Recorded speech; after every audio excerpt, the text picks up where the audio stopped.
que l'année dernière. L'actualité à l'étranger avec la mort à 47 ans d'Alexeï Navalny, fervent opposant à Vladimir Poutine. Il purgeait une peine de 19 années de prison pour extrémisme dans une colonie pénitentiaire de l'Arctique.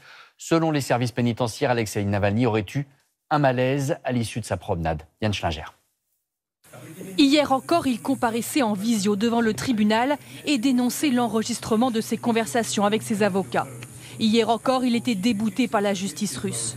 Jusqu'au bout, Alexeï Navalny s'est battu pour sa liberté et pour la démocratie. Le principal opposant de Vladimir Poutine est mort aujourd'hui, à l'âge de 47 ans, dans cette prison reculée de l'Arctique, réputée particulièrement difficile. Il y purgeait une peine de 19 ans pour extrémisme. Ce sont les services pénitentiaires qui annoncent sa mort. Il s'est senti mal après une promenade. Les causes de la mort sont en train d'être étudiées. Alexeï Navalny a fait de la lutte contre la corruption en Russie le combat de sa vie. Accuse le parti de Poutine de voleurs et d'escrocs. Organise des manifestations contre le pouvoir, se porte candidat à la présidentielle de 2018. En 2020, il est victime d'une tentative d'assassinat par empoisonnement, se fait soigner en Allemagne, mais décide de revenir en Russie pour mener son combat politique. Il est immédiatement arrêté et condamné, considéré comme un terroriste.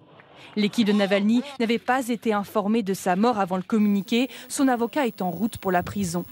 Selon le Quai d'Orsay, Alexeï Navalny a payé de sa vie sa résistance à un système d'oppression. Et puis Emmanuel Macron reçoit